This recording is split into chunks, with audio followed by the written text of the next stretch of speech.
تو حضور صلی اللہ علیہ وسلم کے صحابی تھے شاعر رسول صلی اللہ علیہ وسلم حسان رضی اللہ تعالیٰ.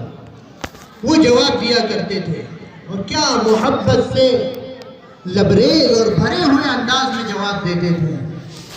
فرماتے تھے حسان رضی اللہ تعالیٰ شاعر رسول صلی اللہ علیہ وسلم ہجوت محمدا فعجبت عنہ وعند اللہ فی ذاک الجزاء اتہجوہ ولست له بکفء فشرکما لخیرکما الفداء ہجوت مبارکا برا حنیفا امین اللہ شیمته الوفاء فمن یہجو رسول اللہ منکم ویمدحه وینصره سواء لسانی صارم لا عیب فیہ وبحری لا تکدره الدلاء وأحسن منك لم تر قط عيني وأجمل منك لم تلد النساء خلقت مبرعا من كل عيب كأنك قد خلقت كما تشاء صلی اللہ علیہ وسلم. حسان رضی اللہ عنہ فرماتے ہیں تمہاری کیا حیثیت اور تمہاری کیا اوقات کہ میرے آقا میرے مولا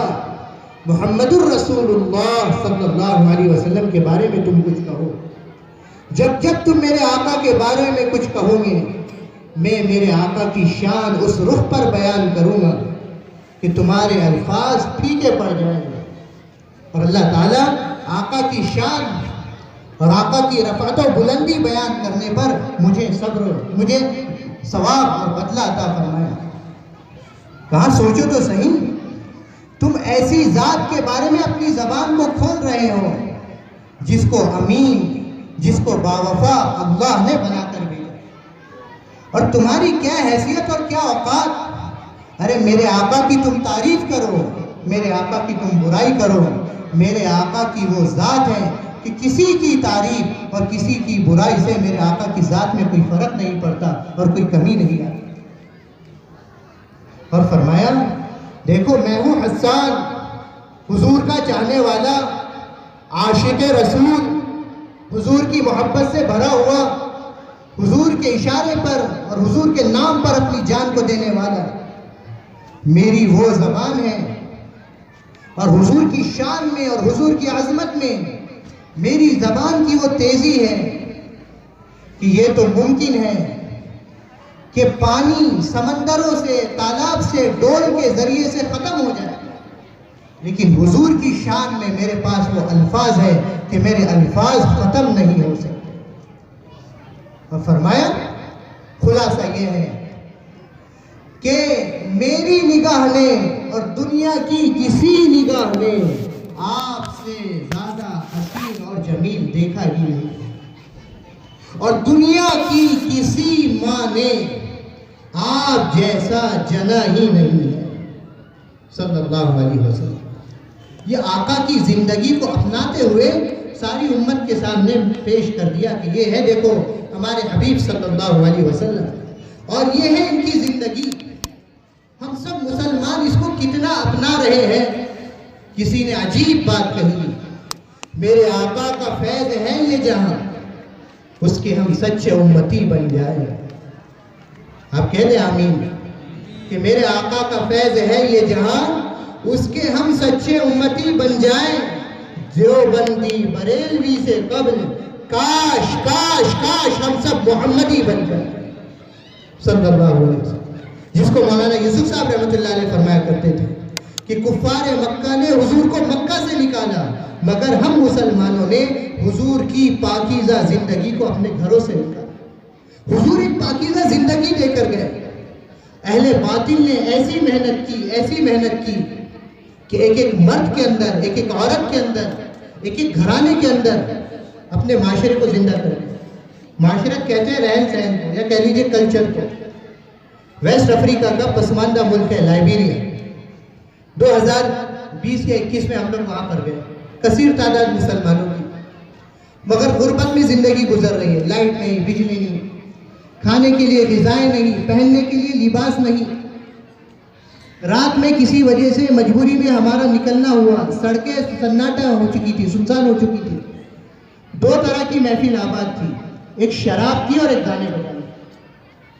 کھانے کے لیے کھانا نہیں ہے مگر پینے کے لیے شراب ہے. باطل نے ہمارے نوجوانوں کو، اہل باطل نے نشے میں مبتلا کر دیا۔ حضور صلی اللہ علیہ وسلم نے فرمایا شراب کا پینے والا، نشہ کرنے والا اگر توبہ کیے بغیر مر جائے تو کفر کی موت مرتا ہے۔ کون سی موت مرتا ہے؟ کفر کی موت مرتا ہے۔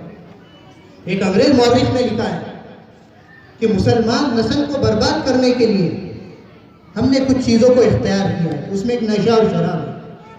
الجزائر میں ہم نے مسلمانوں پر اس کو آزمایا، جوانوں پر۔ پکے ایمان والے تو بچ گئے، کچے ایمان والے نوجوان اس میں مبتلا ہو گئے۔ جو نشے کے عادی بن گئے، جنہوں نے پینا شروع کر دیا، اب وہ ہماری نگاہوں میں بندر اور خنزیر سے زیادہ ذلیل ہو چکے۔ عورتوں سے سادگی کو ختم کر دیا، فیشن کو ڈال دیا۔ عورتوں سے حیا کو ختم کر دیا، پردے کو چھین لیا، اور یورپین کلچر اور مغربی تہذیب عورتوں کے اندر پیدا کر دی۔ ایک عورت بے پردہ گھر سے نکلتی ہے، 8 شیاطین اس کے ساتھ نکلتے ہیں، اور جب تک وہ اپنے گھر لوٹ کر نہ آئی اسے برائی پر ابھارتے رہتے ہیں، برائی پر آمادہ کرتے رہتے ہیں۔ حضور والی زندگی کو کیسے ختم کیا جا رہا ہے؟ اللہ اکبر۔ نوجوانوں کو گانے بجانے میں مبتلا کر دیا۔ حضرت عبداللہ بن مسعود رضی اللہ عنہ فرماتے تھے الغنا رقیۃ الزنا، الغنا رقیۃ الزنا، کہ گانا بجانا کیا ہے؟ کہ گانا بجانا زنا کاری کا منتر ہے۔ جہاں گانا بجانا ہوگا، جہاں فلم بھی نہیں ہوگی، وہاں زنا یقینی طور پر ہوگا۔ اس لیے عبداللہ بن مسعود رضی اللہ تعالیٰ عنہ جب راستے سے گزرتے اور گانے بجانے کی آواز آتی تو اپنے کانوں میں انگلیاں ٹھوس لیا کرتے تھے۔ کیا ٹھوس لیا کرتے تھے؟ انگلیاں ٹھوس لیا کرتے۔ ایک زندگی دے کر گئے، ایک زندگی بتا کر گئے، ایک ایک چیز، کھاؤ کیسے، سو کیسے، گھر میں کیسے رہو، باہر کیسے رہو، تمہارا معاشرہ اس سے پاکیزہ بنے گا، تم گھر میں کیسے داخل ہو، لا تدخلوا بیوتا غیر بیوتکم، اپنے گھر میں کیسے داخل ہو، دوسروں کے گھر میں کیسے داخل ہو، دوسروں کے گھر میں اجازت لیے بغیر داخل نہ ہو۔ مسلم شریف کی روایت میں ہے کوئی کسی کے گھر میں بغیر اجازت کے جھانک لے تو گھر والے کو اختیار ہے کہ اس کی آنکھیں پھوڑ دے، اتنا بڑا گناہ میں مرتکب ہو گیا ہے۔ لیکن ایسا کرنا نہیں ہے، ایک معاشرہ بتلایا۔ حضور صلی اللہ علیہ وسلم جب کسی کے گھر میں جاتے تو آپ دائیں طرف یا بائیں طرف کھڑے ہو جاتے۔ گھر میں جاؤ تو سلموا علی اہلہ، گھر والوں کو کیا کرو؟ گھر والوں کو سلام کرو، کہو السلام علیکم، سلامتی کی دعا، آپ پر اللہ کی سلامتی۔ جواب میں کہا جا رہا ہے وعلیکم السلام، آپ پر بھی سلامتی ہو، کتنی بلائیں اور مصیبتوں سے حفاظت ہو۔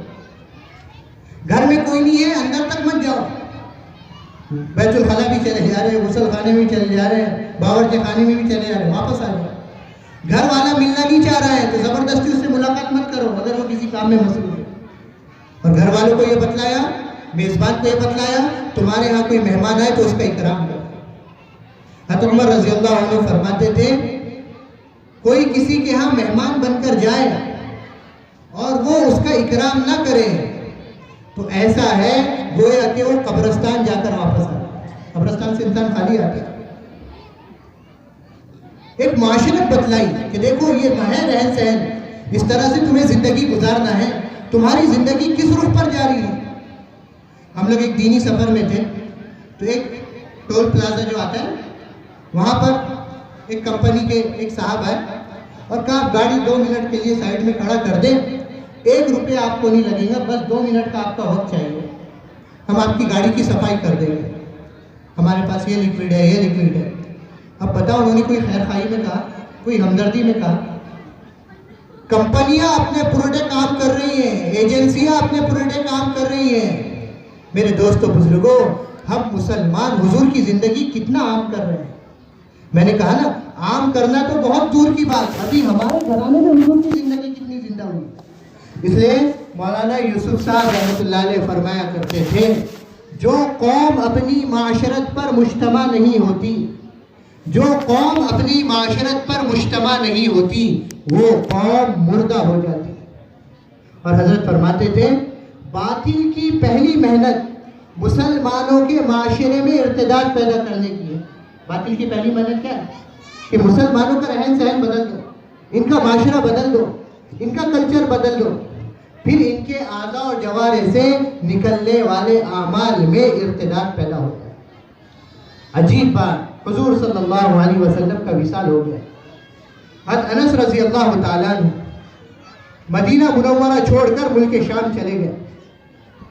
کچھ سالوں کے بعد حضرت انس رضی اللہ عنہ واپس مدینہ منورہ تو پھوٹ پھوٹ کر اور چیخیں مار مار کر رونے لگے۔ ارے بھائی کیا بات ہے؟ فرمایا افسوس کی بات یہ ہے کہ ہم اس زندگی پر نہیں رہے اور ہم اس معاشرے پر نہیں رہے جس زندگی پر اور جس معاشرے پر حضور صلی اللہ علیہ وسلم ہمیں چھوڑ کر گئے۔ میرے دوست عزیزو، حضور صلی اللہ علیہ وسلم نے یہ امت کو امت بنانے کے لیے اور امت میں یہ پاکیزہ زندگی عام کرنے کے لیے اپنا سب کچھ قربان کر دیا۔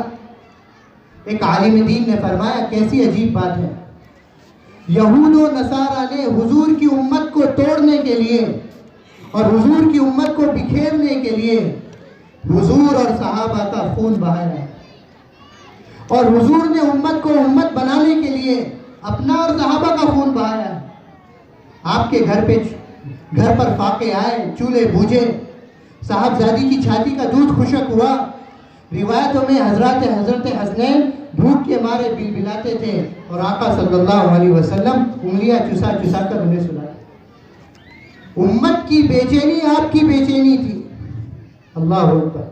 آپ دنیا سے رخصت ہو رہے ہیں، آخری وقت ہے، رخصت ہوتے ہوئے یہ نہیں فرما رہے کسی قریبی کو بلا دو، آپ فرما رہے ہیں پردہ ہٹا دو، دنیا سے جاتے جاتے اپنی امت کو دیکھ کر جانا چاہتا ہوں۔ حضرت انس رضی اللہ عنہ فرماتے ہیں کہ آقا صلی اللہ علیہ وسلم ہمارا دیدار کر رہے تھے، ہم صدیق اکبر رضی اللہ عنہ کے پیچھے نماز پڑھ رہے تھے، ہمیں ڈر لگنے لگا کہیں ہم فتنے میں نہ پڑ جائیں، ہم اپنی نمازیں نہ توڑیں۔ چور کا ہاتھ کاٹا جا رہا ہے، آقا صلی اللہ علیہ وسلم کی آنکھوں میں آنسو، یا رسول اللہ اس نے چوری کی ہے۔ حضور نے فرمایا چوری کی ہے مگر ہے تو میرا امت۔ ہمارے ایک استاد محترم بڑے عجیب اشعار فرمایا کرتے تھے، پڑھا کرتے تھے، ہمارے لیے کلفت لاکھ سے کر عطا کی ہے دین و ایمان کی نعمت، یہ احسان اعظم بھلاؤں میں کیسے، یہ احساس سب کو دلاؤں میں کیسے۔ درود و سلاموں کی بارش ہو یا رب، نبی مکرم شفیع الورا پر، جمال اس دعا پر قلم روکتا ہے، مگر دل کی حسرت مٹاؤں میں کیسے، مگر دل کی حسرت مٹاؤں میں کیسے۔ عجیب بات فرمائی، حضور کا، آپ کے صحابہ کا خون جنہوں نے بہایا امت کو توڑنے کے لیے، آج مسلمانوں کو ان کی زندگیاں پسند ہیں، مسلمانوں کے لڑکے اور لڑکیوں کو اور نوجوانوں کو ان کی زندگیاں پسند ہیں اور ان کی زندگیاں اپنائی جا رہی ہیں، مگر حضور صلی اللہ علیہ وسلم جنہوں نے اپنا اور اپنے صحابہ کا خون بہایا ہے امت کے لیے، امت کو حضور والی زندگی اور حضور والے طریقے پسند ہیں۔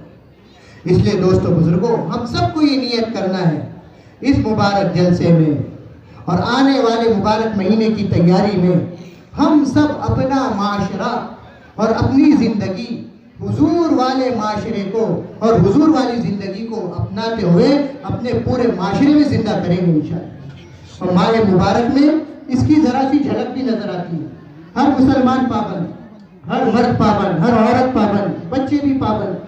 اب یہ سمجھانا ہے، دیکھو ہمیں رمضانی مسلمان نہیں بننا ہے اور شعبانی مسلمان نہیں بننا ہے۔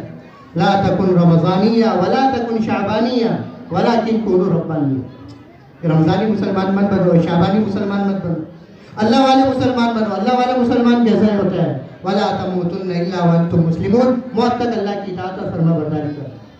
ارے بھائی جتنا جمعے میں مجمع اس سے زیادہ فجر کی نماز میں مجمع، اور رمضان کے بعد یہ کہاں چلے گئے؟ انہوں نے بھلائی چھوڑ دیا، درگ چھوڑ دیا، کئی ہجرت کر لی، ہندوستان چھوڑ دیا، ارے کوئی کہیں نہیں گیا، سب یہیں پر موجود ہے۔ اب رمضان المبارک میں یہ سارے حضرات جو ہمارے بغیر محنت کے آ رہے ہیں، ان کو ترغیب دیں، پوری زندگی ایسے گزارو جیسے رمضان تو موت ایسے آئیں گی جیسے آتا ہے عید کا چاند۔ ایک اللہ والوں نے فرمایا ابھی سے رمضان المبارک کے روزوں کی ترغیب اور تراویح کا اہتمام، وقت پہ ہم ترغیب دیتے ہیں، لوگ مانتے نہیں، ابھی سے فضا اور ماحول بنائیں۔ رمضان المبارک کا روزہ کسی نے بغیر عذر کے چھوڑ دیا، اب زندگی بھر اس کی قضا کرتا رہے، اس کی تلافی نہیں ہو سکتی۔ گاؤں دیہاتوں میں، بنجر بستیوں میں عبرتناک حیرتناک کارگزاریاں ہیں، لوگوں کو ابھی تک رمضان روزے تراویح کا علم اور پتہ نہیں۔ میرے دوستو بزرگوں، یہ شعبان رمضان کا استقبال ہے، ابھی سے ہم رمضان کی تیاری کریں اور اس مبارک مہینے کے برکت سے اپنے معاشرے کو درست کریں۔ آخر میں پردہ نشین ہماری خواتین، ان سے ہماری درخواست ہے، آپ بھی اپنے گھروں میں عبادت، تلاوت، تسبیحات، نمازوں کا اہتمام کریں، اور سب سے بڑی ذمہ داری ہماری مستورات پر اور ہماری بہنوں پر یہ ہے کہ ہم اپنی نسلوں کی اس طرح سے پرورش کریں کہ ہماری نسلیں اور ہماری گود میں پلنے والی اولادیں یہ امت کے کام آنے والی اس طرح سے بنے، اللہ اکبر، جیسے امت کی ماؤں نے ایک نمونہ پیش کیا۔ امام بخاری کو امام بخاری بنانے والی ان کی والدہ ہے، امام شافعی کو امام شافعی بنانے والی ان کی والدہ ہے۔ علماء نے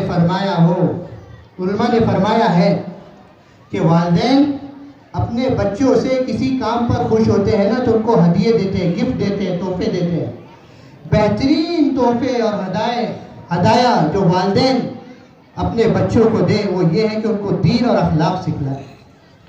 باپ ہو علی جیسا اور ماں ہو فاطمہ جیسی تو گودوں میں حسن حسین جیسی اولاد پرورش پر۔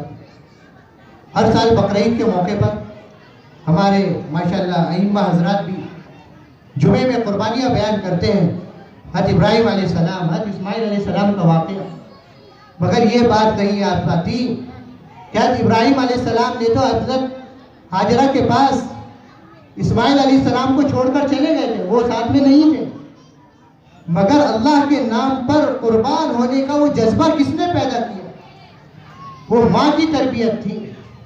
اس لیے فرمایا علماء نے، باپ ہو ابراہیم جیسا اور ماں ہو حاجرہ جیسی تو گودوں میں اسماعیل جیسی اولاد پرورش پاتی۔ تو ہماری بہنوں پر یہ بڑی ذمہ داری ہے۔ ایک ملک آج کے دور میں بھی ہم نے اپنی نگاہوں سے دیکھا، ویسٹ افریقہ کا پسماندہ ملک، جس ملک میں ہم 2017 میں گئے، وہاں کی کارگزاری کہ 70% لوگ حافظ قرآن پائے جاتے۔ کتنے فیصد؟ وہاں کے علماء نے بتلایا کہ ایک وقت یہ تھا کہ ہمارے ہاں 100% لوگ حافظ قرآن تھے، مگر اب انحطاط آ گیا تو 70% رہے۔ یہ کس کی محنت ہے؟ یہ ماؤں کی محنت ہے۔ یہ کس کی تربیت ہے؟ یہ ماؤں کی تربیت ہے۔ ہم نے اپنی نگاہوں سے دیکھا کہ آپ جیسی بہنیں، مائیں بچوں کو راستے سے انگلیاں پکڑ کر چلا رہی ہیں اور انہیں قرآن مجید یاد کرا رہی ہیں، انہیں قرآن مجید حفظ کرا رہی ہیں۔ بخاری شریف اور مسلم شریف کے حفاظ ہمارے یہاں تخت پر علماء کرام موجود ہیں۔ آپ حضرات جانتے ہیں دور حدیث میں ہمارے یہاں کتاب پڑھائی جاتی ہے موطا امام مالک، جس کی عربی شرح حضرت شیخ الحدیث رحمۃ اللہ علیہ نے 8 جلدوں میں لکھی ہے۔ مسلکاً وہ مالکی ہے۔ موطا امام مالک کی ان کی عوام اس کے متن کی حافظ ہوتی ہے۔ ایک عالم دین جو پڑوس کے مدرسے میں بڑے سیاسی یعنی دور حدیث کے اساتذہ میں سے تھے، انہوں نے کارگزاری سنائی۔ اس ملک میں آیا اور انٹیریئر اندر کے علاقے میں گیا تو ایک گھرانے کی، ایک خاندان کی 50 سے زیادہ بچیوں کو میں نے اس حال میں پایا کہ وہ موطا امام مالک کے ہاں۔ تو یہ ہماری مائیں اس بات کا، اس جلسے سے عزم لے کر جائیں، ہم اپنے بچوں کی اور اپنے اولادوں کی اس رخ پر تربیت کریں۔ پتہ نہیں آپ کی گود سے، ماں کی گود بچے کا پہلا مدرسہ ہوتا ہے، آپ کی گود سے پتہ نہیں علماء کو کتنے ائمہ ملے، امت کو کتنے ائمہ ملے اور کتنی محنت کرنے والے اور رہنما ملے۔ مولانا عمر صاحب پالن پوری رحمۃ اللہ علیہ کی بات آخری میں عرض کروں گا، فرماتے ہیں کہ ہمارے باپ کا سایہ سر سے اٹھ گیا تھا، ماں بھی بیمار رہتی تھی اور ہم بھی بیمار رہتے تھے، مگر ہماری والدہ نے ہماری وہ تربیت کی کہ جب والدہ سے بستر الگ نہیں ہوا تھا، یعنی ہم چھوٹے تھے ساتھ میں سوتے تھے، تو سورہ کہف اور سورہ بروج والدہ نے حفظ ہمیں یاد کرا دیا تھا ترجمے اور تفسیر کے ساتھ۔ سورہ بروج میں جس نوجوان عبداللہ کا واقعہ ہے وہ واقعہ ہمیں والدہ نے یاد کرا دیا تھا. اور ہماری والدہ گھر میں فاقے ہوتے تھے, یہاں تک کہ بجلی بھی نہیں تھی, چراغ بھی نہیں تھا, ہم اتنے غریب تھے, دیے ہمارے گھر میں جلتے تھے. کیا میں جلتے تھے؟ کیا جلتے تھے؟ دیے ہمارے گھر میں جلتے تھے. فرماتے ہیں کہ ہماری والدہ دیوں کی ٹمٹماتی ہوئی روشنی میں مجھ سے کہتی تھی, بیٹا عمر انبیاء اور صحابہ کے واقعات مجھے پڑھ کر سن. میں انبیاء اور صحابہ کے واقعات پڑھ کے سناتا تھا اور میری والدہ کہتی, بیٹا احساس کمتری کا شکار نہ ہونا, آج میں تجھ سے انبیاء اور صحابہ کے واقعات سن رہی ہوں, ایک وقت آئے گا لاکھوں کا, کروڑوں کا اور دنیا کا بڑا مجمع تجھ سے انبیاء اور صحابہ کے واقعات کو سنے. حضرت جب یہ واقعے کو بیان کرتے رو دیتے. تو ذمہ داری ہے ہم پر بڑی, اور اس کے لیے آخری میں اللہ تعالیٰ سے دعائیں بھی مانگیں. یہ مقدس مہینے, یہ شب و روز, ان کو وصول کر لیں اور دعاؤں کا اہتمام کریں. حضرت عائشہ صدیقہ رضی اللہ عنہ فرماتی ہیں, حضور شعبان میں اتنی کثرت سے روزے رکھتے تھے کہ رمضان کے علاوہ کوئی مہینہ ایسا نہیں تھا جس میں آپ اتنی کثرت سے روزے رکھتے. فرماتی ہمیں بھی روزوں کی قضا کرنا ہو تو ہم شعبان میں روزوں کی قضا کرتے تھے, کیونکہ حضرت کثیر الصیام ہوا کرتے. ہم ابھی سے رمضان کے استقبال میں روزے بھی رکھیں, مگر حضور صلی اللہ علیہ وسلم نے فرمایا اخیر کے 2-3 روزے چھوڑ دو شعبان کے, تاکہ رمضان کے لیے اچھی طریقے سے تیار ہو. آپ کی اس مہینے میں دعائیں ایسی تھی. امی جان حضرت عائشہ صدیقہ رضی اللہ عنہ فرماتی ہیں, 15ویں شعبان جسے ہم شب برات کہتے ہیں, آقا صلی اللہ علیہ وسلم گھر پر آئے اور آپ عبادت اور تلاوت اور نماز میں اس طرح سے مصروف ہوئے, اور سجدے میں جب آپ گئے تو اتنا لمبا سجدہ کیا کہ مجھے ڈر لگنے لگا کہ آقا صلی اللہ علیہ وسلم کی کہیں روح تو پرواز نہ ہو. میں نے اپنے ہاتھوں کے ذریعے سے حضور کے تلوے سہلانا شروع کیا مارے ڈر کر. حضور کو احساس ہوا تو آپ نے انگوٹھی کی حرکت کی تاکہ مجھے اطمینان ہو جائے, اور پھر سجدے سے سر اٹھا کر آپ صلی اللہ علیہ وسلم نے فرمایا, اے عائشہ, جبرائیل علیہ السلام میرے پاس آئے تھے اور انہوں نے مجھے ایک دعا سکھلائی. کیا سکھلائی؟ ایک دعا. کیا ہے وہ دعا؟ حضور صلی اللہ علیہ وسلم نے فرمایا, عائشہ اس دعا کو یاد کر لو. اسی مہینے میں 15ویں شعبان میں حضور صلی اللہ علیہ وسلم کو جبرائیل علیہ السلام نے دعا سکھلائی. فرمایا عائشہ اس دعا کو یاد کرو بھی اور آگے لوگوں تک پہنچاؤ بھی. کیا ہے وہ دعا؟ اللہم انی اعوذ بعفوک من عقابک واعوذ برضاک من سخطک واعوذ بک منک جل وجہک لا احصی ثناء علیک انت کما اثنیت علی نفسک. تو دوستو عزیزوں اور ساری مستورات سے درخواست ہے, دعاؤں کا بھی خوب اہتمام کریں. تو بھائی سارے خواتین و حضرات نیت کرتے ہیں, اللہ تعالیٰ بہت قبول فرمائے, بہت مبارک فرمائے, ان سب باتوں پر ہمیں عمل کی توفیق عطا فرمائے. وآخر دعوانا الحمدللہ.